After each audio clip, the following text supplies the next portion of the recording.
그래서 여기 분석적 사고, 개념적 사고, 이게 수준이 낮으면 어떤 말을 해도 그것을 이해하지 못합니다. 그러니까 어쩔 수 없는 거예요. 내가 이 코스가 대학원 과정이라고 말하는 거는 그것 때문에 그래요.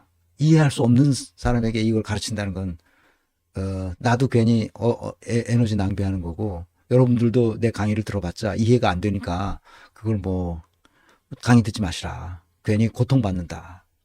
여기 와서 댓글 쓰느라고 시간 낭비하고 그러지 말고 그냥 가서 잘 하는 걸 하시라. 그렇게 내가 말하고 싶어요. 내가 대학원 코스라고 얘기하는 건 그냥 하는 말이 아닙니다. 우리나라에서 대학원 코스에 해당되는 거다는 거예요. 그래서 이런 영양 요소들이 다 합쳐져서 그 사람의 리더십으로 드러납니다.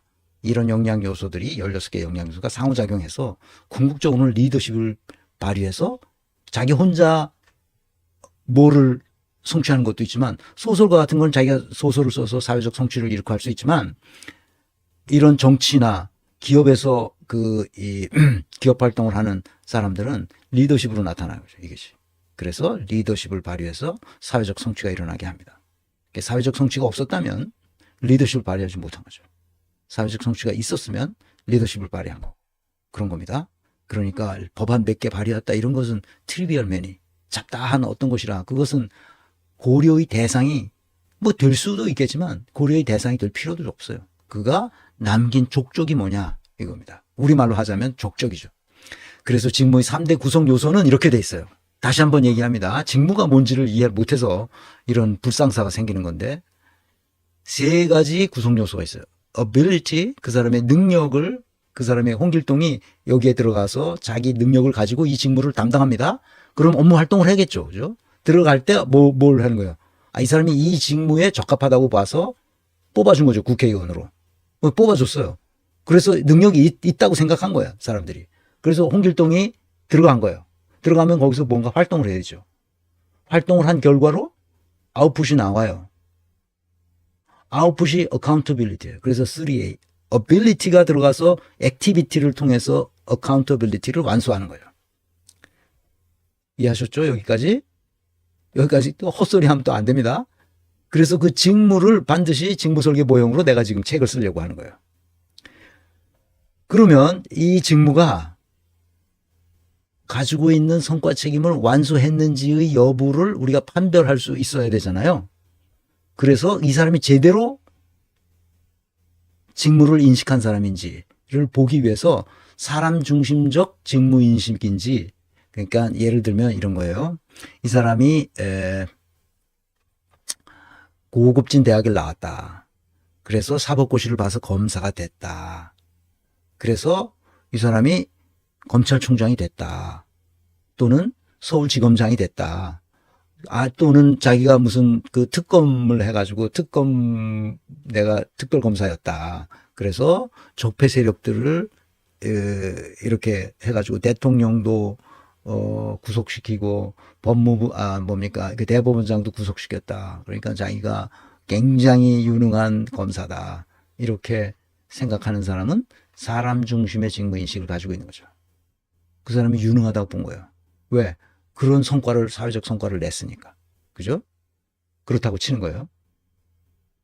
그런데 그것이 행동주의적 직무인식으로 넘어가면 그 사람이 무슨 행동을 했느냐, 어떤 행동을 했느냐 하는 것을 보는 거예요.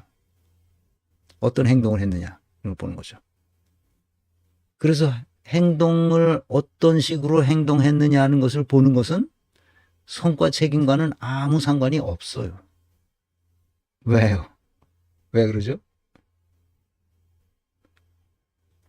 윤석열이 청와대에 나가고 문재인 정부의 핵심 코어에 있는 그 스태프들에게, 비서들에게 끊임없이 얘기한 게 뭐예요? 조국을 대권 주자로 대야 된다. 조국을 차기 대통령을 만들어야 된다. 조국을 한국판 케네디가 되도록 해야 된다 하는 얘기를 서울지검장이 된서부터 지속적으로 떠들고 돌아다녔어요. 그걸 조국이 다 들었죠. 어떻게 했어요? 얼마나 기분 좋겠어. 자기가 그냥 서울대 교수로 앉아서 논문이나 쓰고 뭐 잘난 체 해봤자 뭐 했어. 민정수석은 어마어마한 권력을 가진 자리인데 자기가 대통령이 될 수도 있잖아. 그리고 문재인이 자기를 보는 눈빛이 다르다는 것은 청와대 내에서 이미 다 알려진 얘기. 그러면 후계자로 딱 맞는 거지. 나이도 뭐 그 정도면 됐고. 무슨 일이 벌어졌는지 아시겠죠? 그래서 윤석열의 하자는 대로 한 겁니다. 윤석열이 하자는 대로 한 거예요. 아시겠죠? 윤석열의 행동을 믿은 거예요. 그가 남긴 어카운터빌리티, 그가 남긴 성과 책임과 상관없이 그런 행동을 보면 안 되는 건데 행동을 본 거예요. 행동에 다 녹아넘은 거예요. 누구도? 문재인도, 임종석도, 조국도, 노영민도 다 녹아넘은 거죠. 이 사실을 이낙연이 알았을까 몰랐을까? 알았지. 그래서 최성애한테 이실직고한 거지. 이낙연은 조국을 친 사람이야. 왜냐면 이낙연은 자기가 다음 주자인데 어디서 조국이 까불고 있어. 말이 안 되는 거잖아. 그래서 이 사태가 벌어진 거야. 그래서 사람 중심으로 해도 안 되고, 사람 중심이라는 건 신원소판을 한다는 얘기예요. 행동주의적 직무인식. 내가 법안을 몇 개 발의했다는 이 행동, 내가 무엇을 했다는 행동, 이것은 고려의 대상이 될 필요가 없어요. 다만 역량을 진단하는 사람으로서 말과 행동과 의사결정의 이 삼각관계에 있어서 일관성, 즉 진리의 안에 있는지를 보기 위해서 말과 행동과 의사결정을 보는 거지만, 실제로 인사평가를 할 때 이 어카운터빌리티를 완수했느냐의 여부로 판단하는 거예요.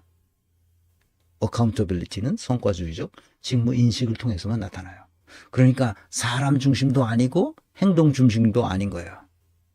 성과 중심적인 직무인식을 통해서 이 사람이 이런 결과를 만들어냈다면 이 결과가 곧 우리 사회의 높은 사회적 성취로서 그 방향으로 나가야 할 거죠. 비전, 목적, 방향을. 우선 이걸 위해서 이 직무가 있는 거니까. 국회의원 직무는 법안을 발의하기 위해서 있는 게 아니에요. 시민들이 무엇을 원하는지 그것을 감안하여 의사결정을 하는 기구인데, 그것이 법을 통해서 구조와 시스템을 만들어주는 거예요. 법은 누가 만들어도 상관없어요. 원래 국회에서 만든 거지만 일반적으로 국회의원들이 법 만드는 거를 별로 좋아하진 않아서 정부 입법을 하지. 어떻게 정부에다가 이러이러한 내용을 만들어 와.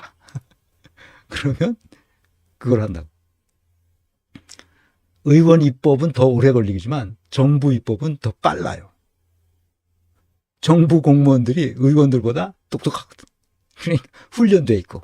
그러니까 정부 공무원들한테 불러가지고, 국회의원들은 권력은 있잖아. 그러니까 국회의원 정부 관료들을, 똑똑한 애들 다 불러들여가지고 이렇게 했는데 만들어 와. 그러면 걔네들이 잘 만들어 오죠.